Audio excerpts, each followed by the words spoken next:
Good morning. So there are some halachot that maybe are a little bit ironic on a night that we have that's celebrating freedom. They might even seem paradoxical.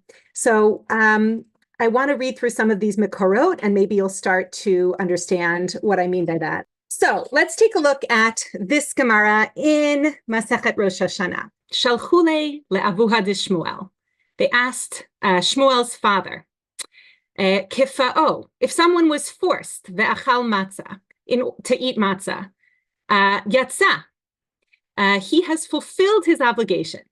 Okay, what is this case? Kifa'o man, who forced this guy to eat matzah? Ilema kifa'o shade, maybe you want to say that a demon forced him, some kind of external force. Vehatanya, but we have a braita which says, itim chalim, itim shoteh. If there's somebody who's sometimes well and sometimes out of his mind, not well, mentally unwell, when he's well, then he's considered to be completely with his wits about him, and he's chayav in mitzvot. But when he's not well, then he is a shoteh, and therefore he would be not obligated in the mitzvot. So why would we even be talking about a case of, he's out of his mind and he ate matzah, he fulfilled an obligation? He didn't have an obligation. Amar Rav Ashi. So then Rav Ashi says, shekifa'uhu parsiyim. Nope.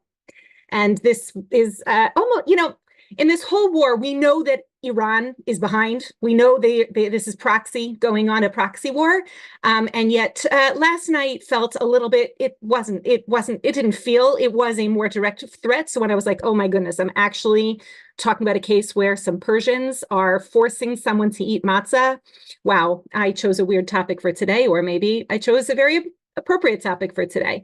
So our case is a Persian force-fed you matzah. So then the Gemara goes into a whole thing of, hold on, let's compare, because notice that this Gemara is in Rosh Hashanah, right? Zoto meret, Amar Rava, zoto meret, hatzokei l'shir yatsa. If somebody, does this mean that if someone blew the shofar, not for the purpose of fulfilling the mitzvah, but just to make a lovely sound, does this imply that similarly, if you can force-fed someone and they fulfilled matzah, that if you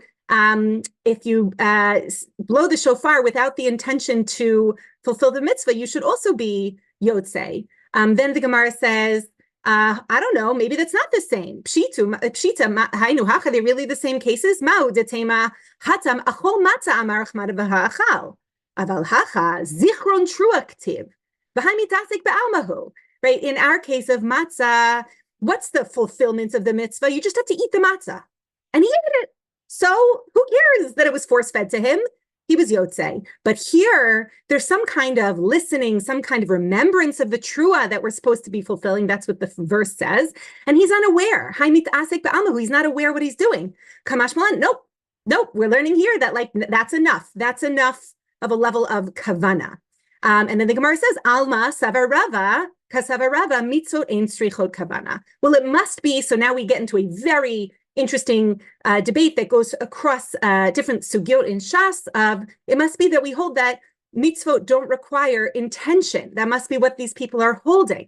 And then the Gemara, there's always a question when you're going into something like, where do you cut off a Gemara, right? Can you get enough of the gist of it? And so I would encourage you on your own to read through the rest of this sugya, which actually I even almost unnaturally cut it off at a specific place, but you'll see that then the Gemara goes into other cases. Well, hold on, what if you're reading the Torah and it comes time to read the Torah?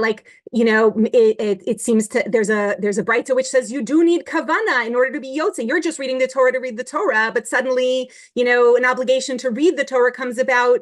Are you yotze? And then the Gemara goes into discussion of there's a difference between intention to fulfill the mitzvah versus intention to read the text, right? Are you reading to just practice reading? Or are you reading in order to have some level of kavana? And the Gemara goes and brings in the case of, specifically with shofar, with Megillah, right? The reading of the Megillah. What if, there seems to be some level of intention required between the person who's reading and the person who's listening to the reading. And what we're going to start seeing is that the Rishonim are going to start going through each of these cases and trying to call, like, are these cases similar? Are these cases different, right? Why is it that they're kind of mashed together? What do we learn about each one? Is there like an overarching principle that we can come away with? Meaning this Gemara does seem to be coming to the conclusion with all the different cases, even cases where it actually does seem to be that there's some level of intention that's required, that no, mitzvot einan tzrichot kavana, that we don't need kavana in order to fulfill mitzvot. Now, let's see if I can get this chat going for a minute. If you could indulge me here. Tell me something. We're talking about the night of Cherut. We're talking about the night on which we are celebrating freedom. What in the world? How in the world could you fulfill the mitzvah of matzah, right, without intention? This is all about freedom. How in the world could I express freedom through something that is fed down me? Wait, we have an answer. We did get an answer. Okay, so some people said, I got some WhatsApps that said that the chat has been disabled, but thank you. As Jasmine has said, it is the night of freedom. It seems strange that we can be Yotze, one of the mitzvot, with this very not free act. Thank you, Jasmine. So the other, before we go on, I mean, just to address this question of why specifically did the Talmud choose the case of Parsiim? Why are the Persians? Why are we talking about Persians force feeding us matzah? And so some say that, well, the Persians, as we know from the Achashverosh story, they are just all about eating, right? Food consumption, food and drink, and they therefore even forced others to eat. And in fact, when we read Hashtia Kadat Ein Ones in the Megillah, that, everyone, they weren't forced to eat, but actually what we learn is that there was an aspect of force feeding of food that was very much associated with the Persians. They did it with drink, they did it with food. And yet we're still fulfilling our mitzvah. And there are other opinions. First of all, there's one that says that not only did the Persians eat and drink, but they actually even did so while leaning. And as we know, it's essential to lean in order to fulfill the mitzvah. So by bringing in the Persians, it's like, oh, not only did you eat the matzah, but you ate it in the actual tnucha, the position in which you must lean in order to fulfill the mitzvah, which again, but why are we leaning? We're leaning in order to show freedom. And here is somebody being forced to lean, not only to eat the food, drink the drink, but also to force to lean. It's quite difficult to consider this. Oh, by the way, Q&A is usable. It's chat that isn't usable. So please feel free to bring in your comments. Okay, I want to point out a Rashi. I'm going to share my screen again. See Rashi on in source 2. We can see Rashi. We'll look at the one that says Dibor hamatchil mahu detema hachal hatam achol matzah kamarachmana achal. Okay, and Rashi says something interesting. He says the phrase v'nehene be'achilato. He enjoyed his eating, and therefore, says Rashi, it actually may be not considered unaware. And he brings up the parallel case that if somebody is obligated in a chatat, if somebody is unaware that they're eating chelev, or they're unaware that they're involved in illicit relations, or that they're violating something, they're chayav, they'd have to bring a chatat because they enjoyed. Now, I find this a very interesting comment. We're going to see that it comes up in other Rishonim later. But the reason I find this so interesting is because there's like this assumption that there's some level of intention when we're enjoying, and hana'ah doesn't necessarily mean enjoying, it could mean just benefiting, right? That there's some level of there's some level of awareness when we're benefiting. And on the one hand, we're learning it from this extreme case, but like for me, it raised the question of, so when we are eating, right? Freely eating, are we living this? Are we living this level of awareness of the enjoyment that we're having?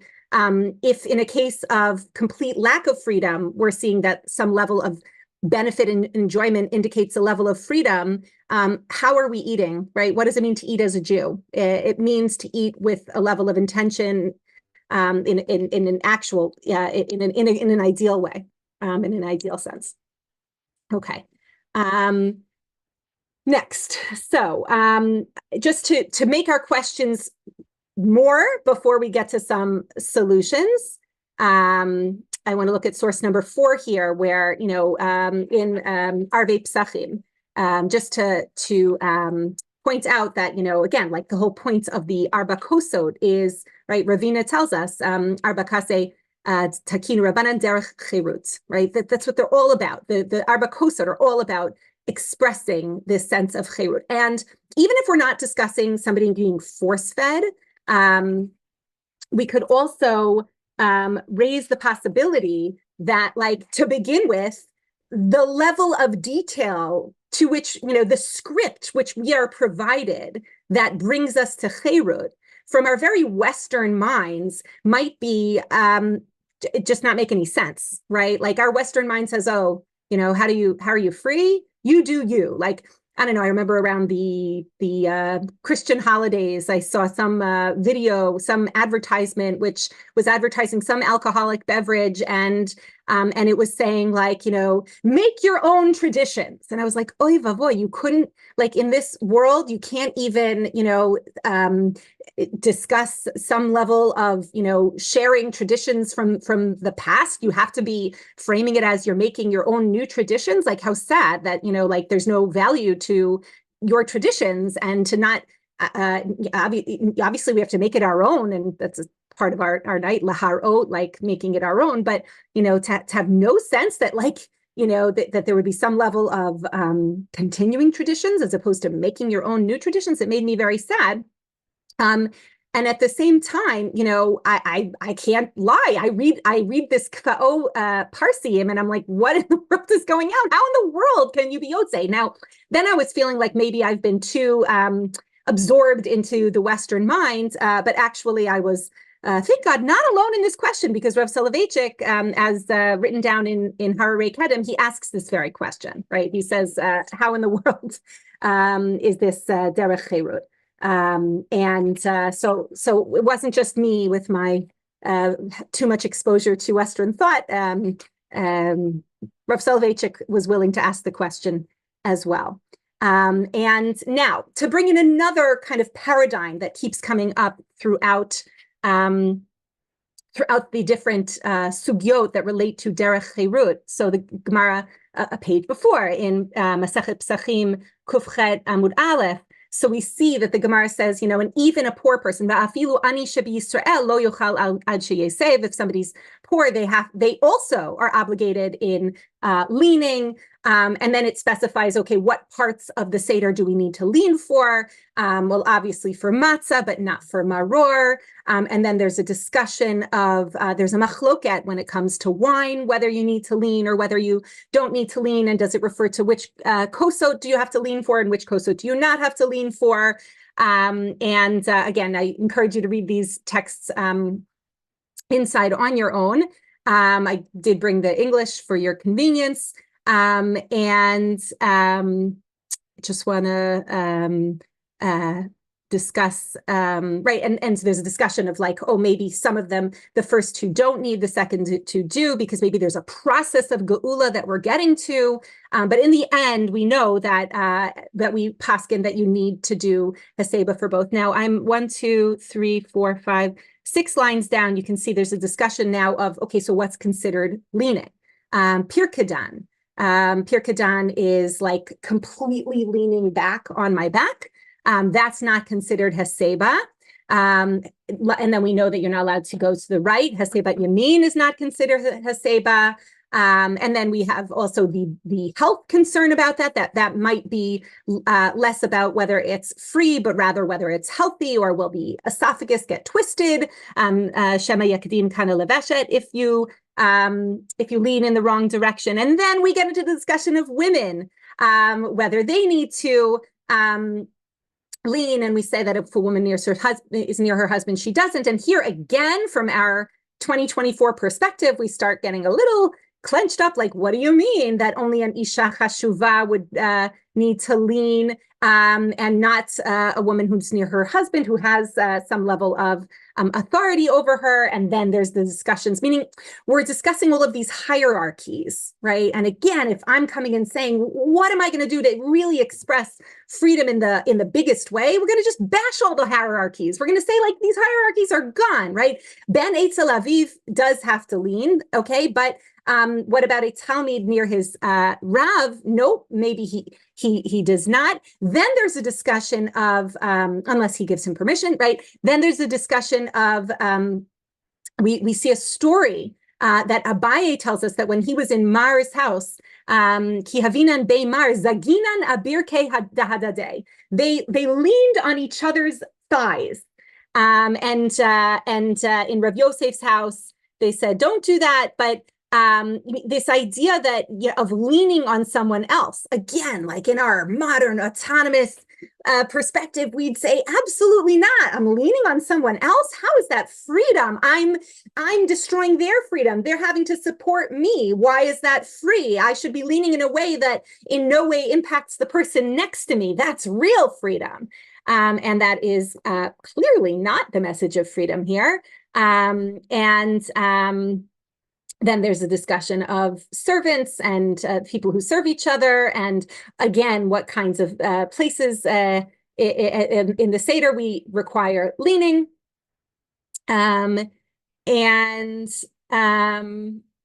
Okay.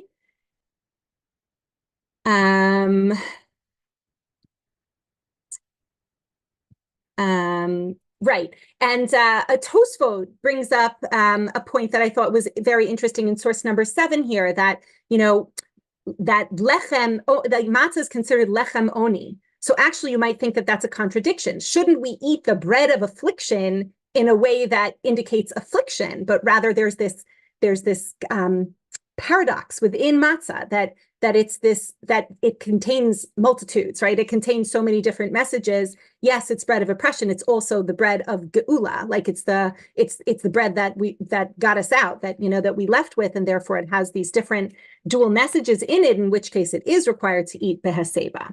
Now, another piece that also just reflects some of the paradoxes when it comes to the mitzvah of the mitzvot of that are related to Derech Cherut. There's a lot of time spent on how does a poor person fulfill the mitzvot here of the night. And so the Mishnah tells us, right, that, afilu ani shebi Yisrael lo yochal ad sheyesev, that even a poor person has this obligation of Haseba. You might think that, well, this person's just not free. They don't have freedom, so maybe they're not required to. But the Mishnah is like, no. You may be poor, but you have to. And we as a community have to make sure that he has his 4 cups of wine, even if that means taking it from charity. Now, Rav Soloveitchik points out that this is a big deal, because normally we have rules for what is the charity supposed to provide for in a community. And normally one of the rules is we don't provide money for somebody to keep the mitzvot. We provide money so that they have food, or we provide them with food, but we're not supposed to give them money to fulfill the mitzvot. And so Rav Soloveitchik points out that, but here, if I don't give him this food, right, the mitzvah is food. If I don't give him this food, then he's going to have to sell his food in order to get, right, he'll have to sell some other kind of basic food in order to make sure that he can keep this mitzvah, in which case I have to just provide him with the mitzvah, which is the food. And then he says, well, in a certain sense, you might say, like, there's no end to this, like with Nerut Chanukah, right? And that would be a difference, meaning with Nerut Chanukah, I don't provide Nerut Chanukah. I provide the person with food. It's on them to go begging to get money in order to get their Nerut Chanukah. But that's not what's on the community to automatically do. And so that's one of the but he says nope, there's a gvul, there's a boundary that we put. And here we could say, like, it's because the food is the mitzvah, so you do have the obligation to provide the food. But again, it's not like, oh, you have to give them drink. It actually specifies the amount of drink that's necessary in order to fulfill the mitzvah. And that's where it's like, you're really on the border there, Mishnah, and but we understand why, according to Rav Soloveitchik. Okay. Now, again, in order to really drive home for us this question of, of this contrast between the way in which we are autonomously raised to express freedom the way that we want to express freedom versus, how it's codified here in the Rambam, where he says, "Lefichach so'ed adam balayla hazet tzarich le'echol v'lishtot v'hu mesev derech cherut." Okay, he must show freedom. You must show freedom by leaning in this very, very specific way. And everybody needs to have it. And he brings all the rules of somebody who's poor, and all of basically the Gemaras that we had just seen. We're seeing them codified here. And again, I just think that there's this dissonance, like that we're going to the most extreme positions of somebody who really doesn't seem free and saying, oh, but they have an obligation to show freedom as well. And actually, we are like breaking the hierarchies a little bit. I do want to point out that there ends up then being a whole. Actually, hold on. We'll get to that in a minute. Even when it comes to having nice things on your plate, right? Having your nicest dishes out, right? The Shulchan Aruch tells us, right? You should have the nicest dishes out at your Pesach Seder, and that's part of Derech Cherut as well. And Rama says, by the way, even the poor person needs to make sure, even if he doesn't have fluffy pillows, he needs to make sure he's sitting on a bench. He's not just sitting on the floor. Like everybody has this obligation to shift and do this in the most uplifted way.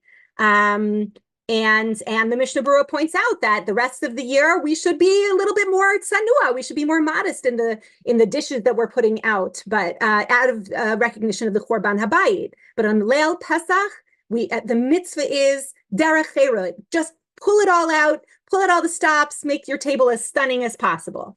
I also want to point out some of the different halachot that come up with Haseva, that, for example, the Chok Yaakov points out that the problem with going on your own leg as opposed to your friend's leg is that you look like you're worried. And so we don't want you looking like you are worried. And now, just to pull out some of the concepts that come out from the Isha Chashuva, right?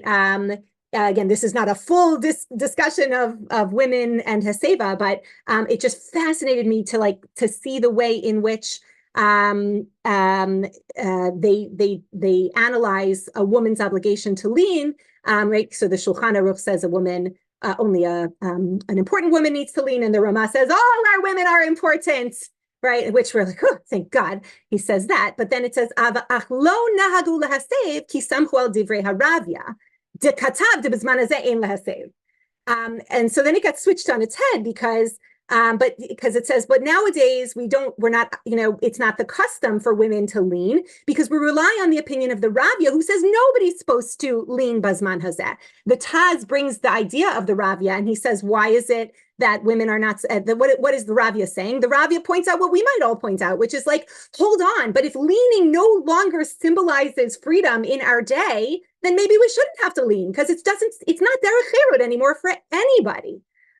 Only sitting properly and comfortably should be considered it. And therefore, what it becomes like, on the one hand, initially having women not lean ended up being, like, oh, I guess they're less than, right? They are mishubadot, and therefore they don't lean. And suddenly it takes on the opposite symbolism of we're having women not lean out of an act of freedom, that since nowadays it symbolizes freedom to not lean. So nowadays, at least our women won't lean. And that is not a sign of their shi'abud. It's actually a sign of their freedom. So everything gets very flipped on its head. But we start seeing these kind of, these ideas of like the personal way, right? The subjective concept, or what happens if socially the symbols of, the Roman fest that would happen back, in the time of the Talmud when these Derech Cherut rules were initially set up,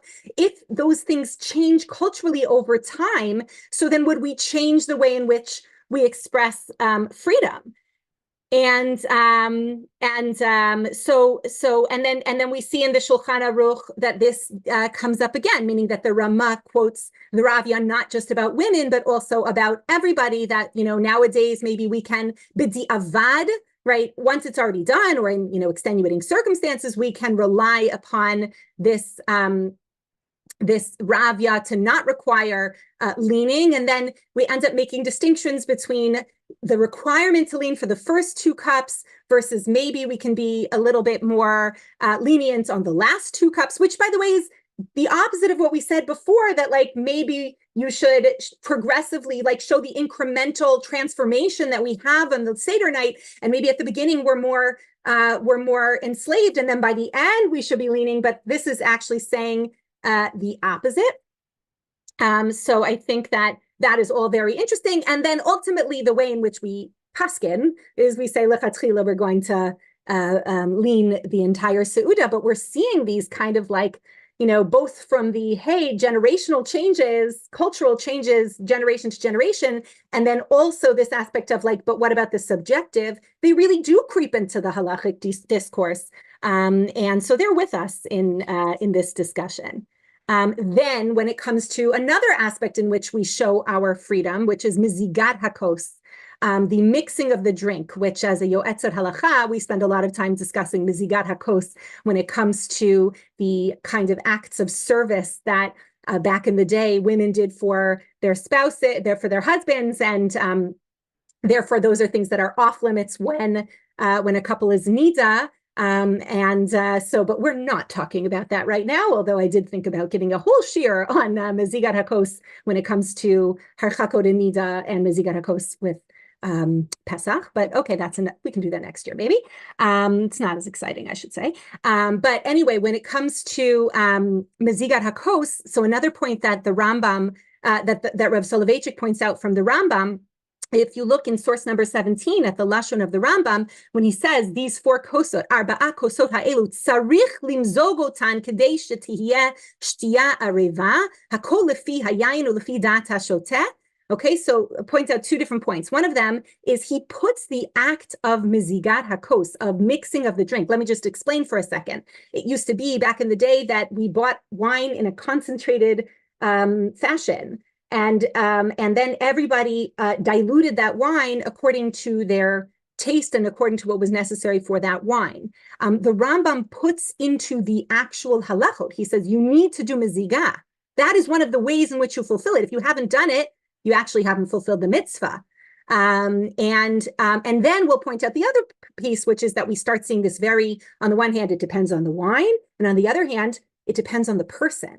And in order to be yotze, this concept of miziga, there is this very subjective thing of I need to actually find this shtia areva. I need to find this pleasurable in order to fulfill the mitzvah. Then there's the whole discussion of, okay, what if I decided to be this crazy person and I drink them all in one shot rather than as separate times throughout the meal? That's a whole Gemara. That's another fun discussion, and that kind of breaks down what does it mean, the fulfillment of drinking wine versus the fulfillment of showing Cherut, right? The full fulfillment of Cherut is you need to actually savor, enjoy the wine, have it in 4 separate times, the 4 separate brachot, and not drink them in a way that is compromised. Then there's a whole discussion of what about the Ramah brings up the idea that the Baal Habayit is not supposed to mix his own wine. Someone else is supposed to prepare his wine. That's Derech Cherut. I will say that in my own household, right? So that's how I grew up. We fulfilled this Ramah very much. It was part of the fun. My husband's family didn't have this idea of everybody pouring for someone else or for the Baal Habayit. What's interesting is that the Aruch HaShulchan actually did not think that it was an essential way of fulfilling it, because actually you might think that this is very immodest. It's not a humble thing to have someone pouring for someone else. It shows, especially if it's for the Baal Habayit, maybe it might go to their head. And not just the alcohol, but they might think oh, I'm so important, and we don't want it going to their head. Now, obviously, if you know that it's in order to fulfill this mitzvah of it being derech cherut, having someone else do it for you, so then maybe it's not really having it go to your head. But there definitely, again, is room on this, and everyone starts again saying wait, but what if my freedom imposes on someone else's freedom, and you start seeing those discussions as well. I'm going to stop share for a second just because to see whether, okay, just whether we had any open questions, not as of now. And I'm going to then continue exploring this. Okay, so I wanted to just to kind of take stock of where we are right now. I wanted to show various ways in which this kind of paradox of a forced script of Derech Cherut, how that comes up through the different areas where this concept of Derech Cherut comes up. And I also wanted to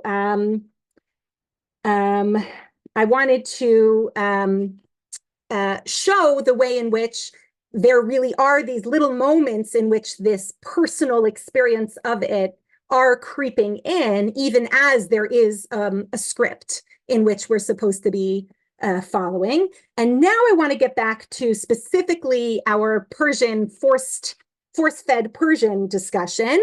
And then we'll just to have a sense of where we're going, hopefully we'll tie up all and show the impact of what we're going to do next on all these, on the script, on the concept of having a script, and on the specific ways in which the script gets written, and then we can, and that will bring us to the ending. Okay. So first of all, I wanted to share from Rav Soloveitchik. Okay, so Rav Soloveitchik in Festival of Freedom, here I'm going to show this book. Because I have my thing on, you can't see it fully. Oh, I got it? Because I have it on blur. Festival of Freedom, which is such a great book of Rav Soloveitchik. So he has a great, he addresses this Gemara in Rosh Hashanah in an interesting way. He says like this: thus we may assume that there are two facets to the mitzvot of the night. First, the mitzvah per se does not differ from the ordinary Torah commandment, which, notwithstanding the symbolic meaning attached to it by the Torah, exhausted itself in physical actions. In other words, he's relating to this question of whether mitzvot require kavanah, and he's like, oh, no, just like any other mitzvah, just requires the physical action, so too this act of matzah, even if the symbolism of it is freedom, does not require kavanah. The contents of the mitzvah is reduced to formal abstract elements completely divorced from its symbolic frame of reference. At this level, the mitzvah of matzah has very little in common halachically with the great events that occurred in Egypt. The realization of the norm is identical with a mechanical performance of certain muscles. In this case, those that form part of the alimentary canal, movement of the pharynx, and the entry of food into the esophagus. You gotta love how the Rav frame things. This type of action is not related to the experiential state of the doer. Whatever the doer experiences and demonstrates is irrelevant. The halakha has accepted the viewpoint that even if one is coerced and eats matzah unwillingly, he has fulfilled his duty. In this respect, matzah does not differ from, and I just want you to notice his examples. Pay attention to his examples he gives. Mezuzah, sukkah, tefillin, and so on. However important the symbolic reasons for the divine legislation of such mitzvot are from a historical philosophical viewpoint, they do not constitute an intrinsic motif of the mitzvah itself. All that is required is the performance of a definitive physical act, intentional or unintentional, in full compliance with the formal quantitative minutiae prescribed by the halakha. The demonstrative character is not pertinent. Okay, so step one is, sorry, just like any other mitzvah doesn't require kavanah, just because you come to a mitzvah that is so filled with meaning, doesn't mean that you require kavanah. It doesn't mean that you require to be tapping into that meaning in order to fulfill the mitzvah. Okay? That's how he starts. But then he says, the second facet sets the mitzvot of the Seder apart as a unique group, which, in contradistinction to other mitzvot, is inseparably associated with the remembrance of events and endowed with symbolic connotation. Each mitzvah of the Seder is related to a specific occurrence, and the act must demonstrate and give visible evidence to the relationship. The norm of Sipur Yetziat Mitzrayim finds its realization not only in the verbalizing of a memory through the medium of a tale, but also through the presentation of the same memory via dramatic action. The media of this kind of action are the mitzvot of the night. Thus, one who eats matzah in full accordance with the halachic requirements fulfills a twofold mitzvah. The eating itself is as an independent norm decreed by the Torah, which is completely separate from the symbolic texture in which it was placed by the Torah, and the mitzvah of Sipur Yetziat Mitzrayim. In this second capacity, the performance must communicate a memory or express an inner experience related to servitude and freedom. At this level, the mitzvot become colloquies if two or more persons are assembled around the Seder table, and soliloquies if there's only one person engaged in performing them. Okay, what's he saying here, if I understand him correctly? Yes, of course we have to have there's no need for kavana because it's like any other mitzvah, which doesn't require kavana. But then he says there is another aspect. When it's connected to Sipur Yetziat Mitzrayim, of course it needs meaning, right? Sipur Yetziat Mitzrayim requires specific acts, and of course those acts require tapping into the actual kavana of the acts. Okay, that's what the Rav says in one place. In other places, as we will see, he focuses very differently, and he has a total, he does not focus on any level of intention that's needed, and that's what I really want to explore. I don't know if you remember before when I mentioned with the Parsiim, right? One of the reasons why specifically Parsiim was chosen was because they also ate the Haseba. So the Maharsham actually says this in the actually the opposite direction. He says, "Detama de kefao ve'achal matza yatsa mishum debai haseba v'zemeid ala kavana dechazaka shekivein." I love how he goes in the opposite direction. What does he say? No. So yeah, he's being force-fed matzah, but what does he freely do? He freely leans, and that shows that he did have kavana. So he takes the action of Haseva and he says that's proof that the person did have kavana because there's no way that would have been forced. So we see that, that's coming from an opposite perspective. And what actually that speaks to is the fact that there really is a machloket as to whether mitzvot trichot kavana. Okay, let's go back to the basics. We left our Gemara in Rosh Hashanah and we were so convinced, we were a little uncomfortable with it maybe, but we were like, I guess mitzvot don't need kavana. I guess they don't. And I guess that's how everyone paskins. But guess what? There are other Gemaras, which you can, go and take a look at. Actually, I also want to share that some of what I have shared with you is from another excellent book. Nope, can't get it because of okay, I'll just have to read it to you because of the blur. Rav Soloveitchik on Pesach, Sfirat HaOmer, and Shavuot from Rabbi David Shapiro, who was my principal at Maimonides School in Boston, and he has an excellent book on a lot of Rav Soloveitchik's Torah on Pesach, Sfirat HaOmer, and Shavuot. And in any case, and what I'm going to now share is inspired and comes from the way in which he presented things, because basically what the Rav points out is, not all the Rishonim held mitzvot einan tzrichot kavana. In other words, maybe we reject Shmuel's father. Maybe Shmuel's father is wrong. Maybe we would say that just because that's what's held there doesn't mean that we actually paskin that. And maybe in general, mitzvot do need kavana. And maybe we just don't paskin that way.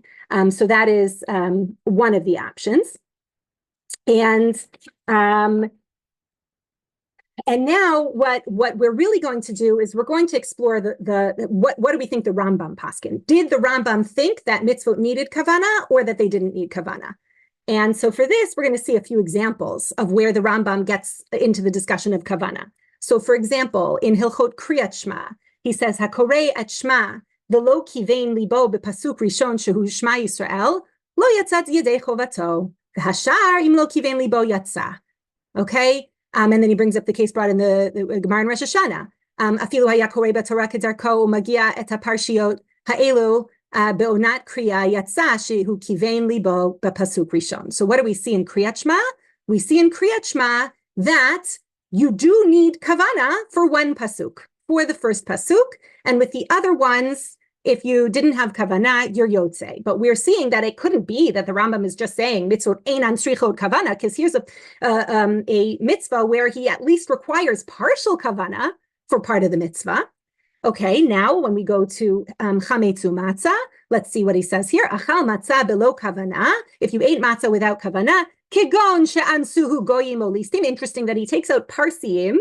He takes out Persians and he swaps it in for just Gentiles or bandits. And this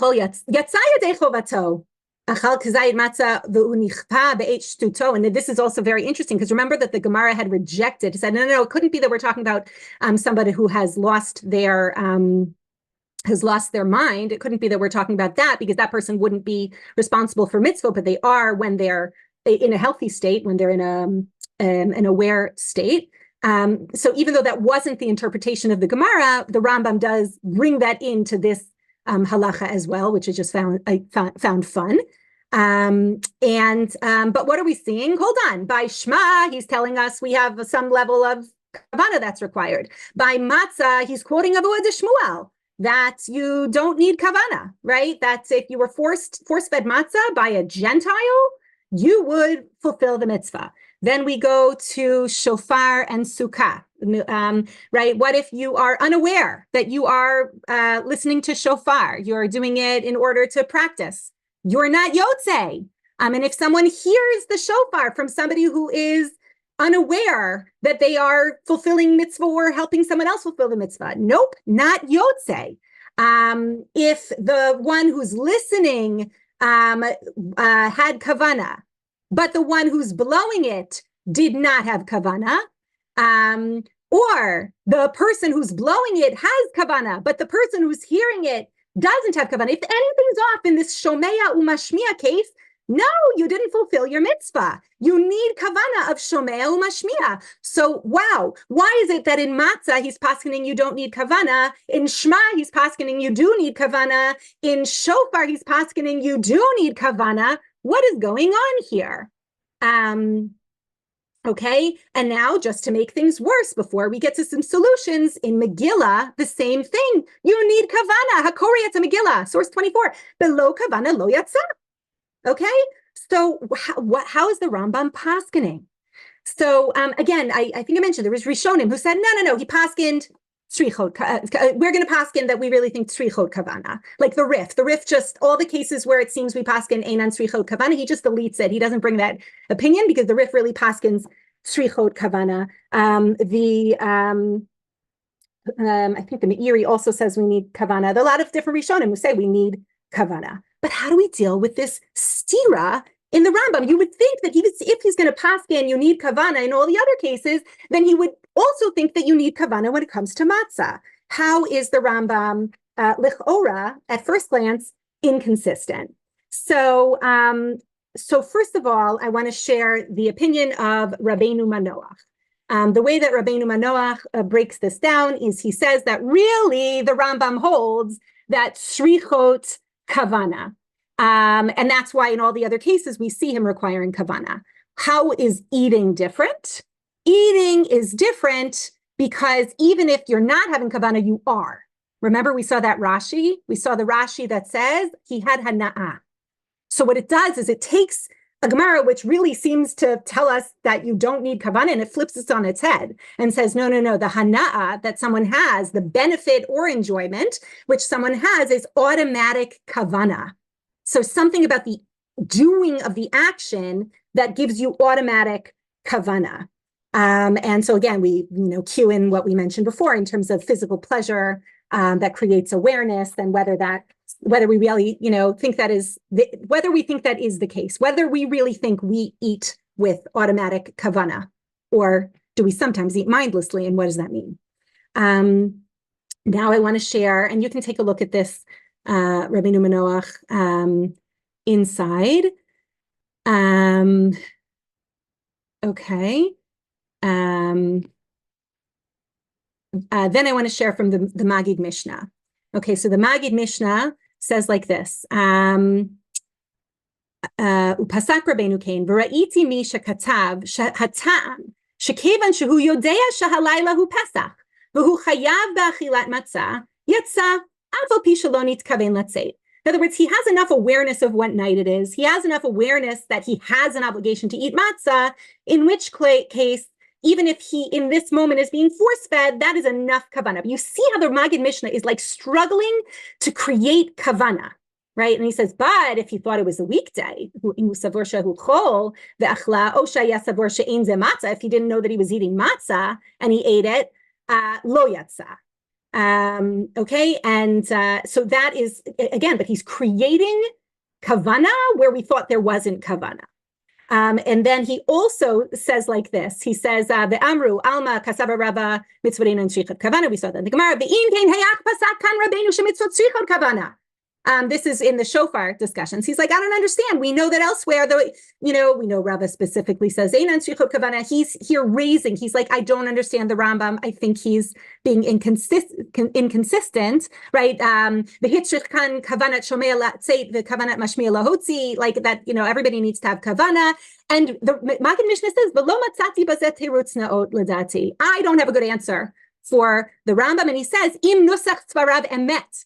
Maybe there's a mistake in the girsa. Maybe there's a mistake that fell in here because I can't make this make sense. And so that's the Maggid Mishnah. Okay, now, and now we're going to get to, I think, a more compelling answer, and it goes like this. It's brought from the Birkat Avraham. The Birkat Avraham is the son of the Rambam. And this is a fun point of Jewish history, as Rabbi Shapiro points out. Really, there are generations of discussion on this question of how is the Rambam inconsistent. And if we had the text of the Rambam's son's Shutim, basically he thinks nobody would have bothered talking, but it was missing. We didn't have it, and it wasn't found until sometime within the last 100 years. But if we all had it, we would have known that immediately, even within the family, they were already how do we fit this together? But they also already had a solution, and it goes like this. Basically, the Birkat Avraham, and I didn't bring it because it was really, really long. I know I brought everything else. Why did I not just bring this? But if you would like a copy of it, please text me, and I'm happy to point you in the right direction, give you a copy of the Birkat Avraham.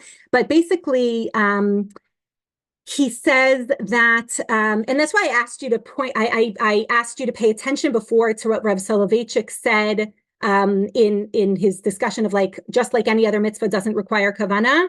Right. And the examples he brought were things like tefillin and sukkah and things like that. And I'll explain why that's important. He was very specific in the examples that he brought. And that's because, as the Birkat Avraham explains, there's a very big difference between mitzvot that have an action and mitzvot that do not have an action. Right. The cases where the Rambam is actually requiring kavana are reading the Megillah, saying tefillah, blowing shofar. So blowing shofar, there's an action, but it's not about the tkiyah. There's a whole chakira there. Is it about the shmi'ah or is it about the tkiyah? And we really paskin that it's about hearing the sound, not the act of blowing, in which case the action itself is irrelevant. It's all about kavana. It's something more ethereal. There's nothing physical to put our hands on. And basically, we can actually see this brought out. Let's see this Tosfot, right? We're explaining the Rambam with the Tosfot, right? Tosfot says like this, right? So first of all, he's saying, we actually maybe don't paskin by Shmuel's father, who says, Ein tzrichot kavana, amar b'kfa'o ve'achal matzah yatza, umukila b'kfa'uhu parsiyim, v'hatam lo maiti me'achalo belo mitkavein, mishum dilagabe achila lo ba'inan kavana kulehai. Okay, remember that we said the other, Rashi says it's about Hana'ah, but here, Tosfot's not saying it's about Hana'ah, but look, he specifically contrasts Achilat Matzah with Kemo B'tfila Utzkiya, okay, which there's no act. It's not about the act, it's about the more ethereal, less tangible mitzvah that's going on. Umishum hachinami lo maiti hacha braitot dahatam debao kavana degabi tefila tkiya bai kavana tve could appreciate. In other words, with tefila and tkiya, we do need kavana.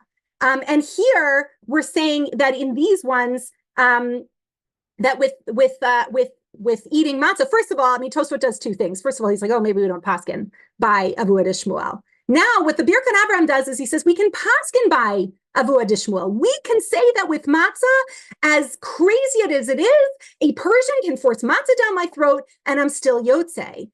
because it's a physical act. And in the words of the Rav, the chakira, right? The chakira is that the kiyum hamitzvah is the masa mitzvah. The masa mitzvah is the same as the kiyum hamitzvah.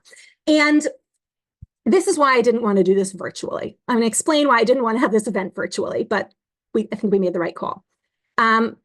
We live in such a virtual world. We live in a world where we are sometimes very much disconnecting body from soul, body from mind. We live in a world which is infected with, the Judith Butler, women aren't free until they have complete control over their reproductive biology, right? That's the messages of freedom that we get. That so on the one hand, we're getting freedom over our biology, but that actually requires being somewhat disconnected from our biology, disconnected from our quote unquote natural state of being. That's very much a message that we receive. And I think that, when we have an idea of someone force-feeding you matzah, which again, it's absurd. It sounds absurd, but that actually more than any other example proves to us that when it comes to Jewish life, yes, of course, we have mitzvot, which are ethereal and intangible. We have tefillah, we have avodah shebalev, right? Which is not tangible. It is all about kavanah. Nonetheless, we are people of action. We are people who are in this world. We are not here virtually. We believe that we are here to fix this world, to be in this world, that our actions in and of themselves make a difference in this world. That is like the whole point of mitzvah doing. And we get that in the most extreme way by having a situation where the kiyum mitzvah and the matzah mitzvah are the same, where I can be force-fed matzah. And somehow that is the deepest expression of freedom, because freedom is when I am in my body. Freedom is, and let's go back to some of the other cases, right? Why is it that when I'm leaning on my friend's knees or legs, I'm fulfilling the mitzvah? Because freedom isn't I'm disconnected from everyone around me. Freedom is I'm completely connected to everyone around me. Freedom isn't, we're pretending there aren't poor people in the world. No, freedom is even the poor person has to figure out how, with their fewer physical means, they're going to figure out how they can most feel free. And freedom is something, that is whatever physical reality you're put in, you're going to figure out a level of agency that you have to create action in this world to the best of your ability. And again, our Gemara finds the most bombastic way to drive that home to us. It also reminds me of the Kuzari, whose big quest, the philosophe is like, not the philosophe, the Melech HaKozarim is like, has the dream, and he's told, Kavanatecha ritzuyim aval ma'asecha einam ritzuyim. You've got the right intention, but you don't have the right actions. And he goes on a search to figure out what are the right actions. And he comes across Judaism, which says we don't separate from our body. Right? We have moments where we have to sacrifice our life, al kiddush Hashem, but we avoid that at all costs. We don't celebrate that. And with that, I want to get to, what we're seeing nowadays with the wacky alignment of, progressives who also call for a destruction, right? At the core of progressive thought and at the core of jihad and nihilism is a destruction of a physical world, is a disconnect of physical world. And so like when we look and say, how in the world are these people aligned? It actually makes a lot of sense. And so when we, in our act at the Seder, we say, we're all going to do our best to have kavanah. Like, obviously that's the best way to do this mitzvah. But the fact that we know that at its core, we are people of action, and that if we have a choice, if a halakha has a choice between requiring us to have an action versus requiring us to have a kavanah, it's going to have our focus on the action, on a mitzvah that has an action. On a mitzvah that doesn't have an action, of course you need the kavanah. You need something. But in a mitzvah that has an action, we are people who are supposed to be rooted in this world. And any definition of freedom, any expression of freedom, which does not have us rooted in this world, is not a full expression of freedom. And so kudos to the Gemara by forcing us to force feeding us this concept of what freedom really means. and figuring out a definition of freedom that includes that, of course, at its core, understands the necessity of physically being in this world. Thank you very much. It's been a pleasure. I can't wait to welcome you all to learn with us at Nishmat in Yerushalayim, physically, Be'ezrat Hashem, this summer.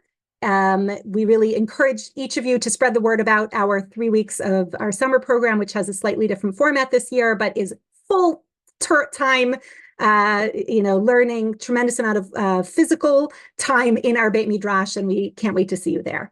And Chag Kasher v'Sameach, should have a Geula Shlema.